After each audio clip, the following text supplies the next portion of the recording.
Morning students. So today let's learn about the phrasal verbs. What are phrasal verbs?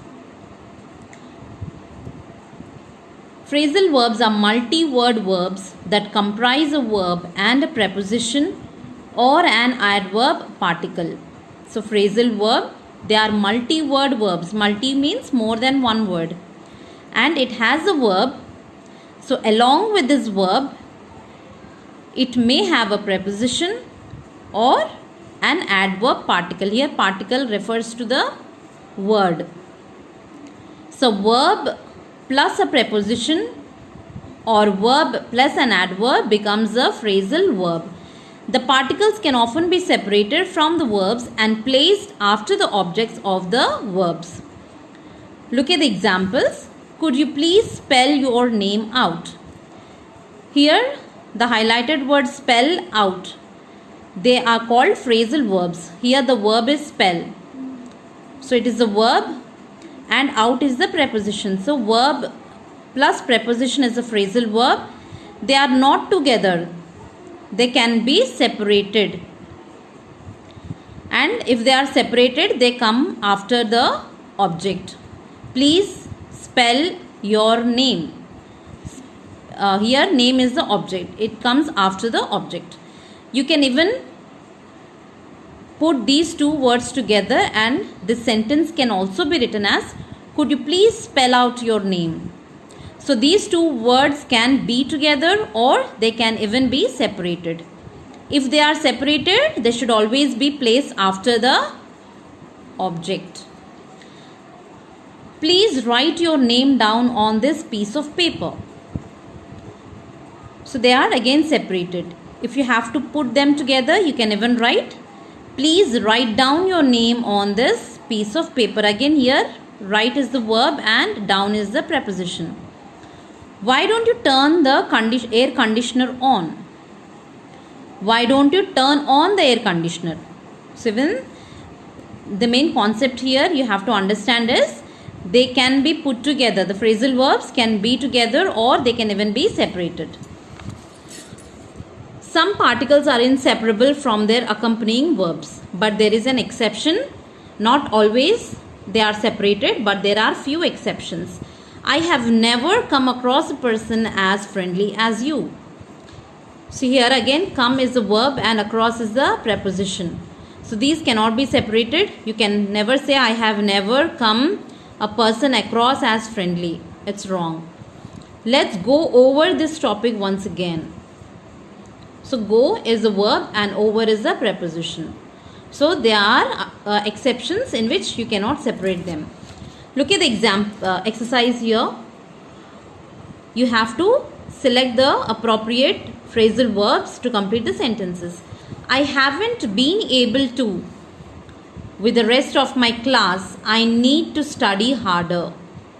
So you can say keep up. Keep up means you have to work harder, even harder. I haven't been able to keep up with the rest of the class means you're not able to compare yourself or you are not in the same form as your friends or the rest of the students. Why don't you look the word up in a dictionary? Look up here means look up is to find out. And this is separated here. Could you turn the TV off please? Turn off means to switch off. I grew up in Giridhi. I still have a lot of friends there. He doesn't look after his parents properly. He is quite a rogue. Look after means to take care. Do you know the answer or do you want to give up? Give up is to quit or you can say to pass it on to somebody else. I can't hear you. Could you please speak up? Speak up means to be a little bit louder, to be audible. Now moving on to the most important concept in English grammar, which is tenses. In this, today we will just learn about the past perfect and the simple past.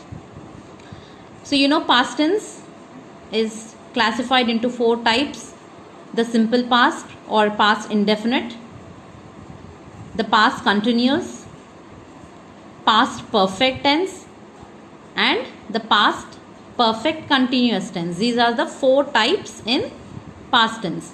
But today we will discuss only the 2 types here. First one, the simple past, or you can even call as indefinite past.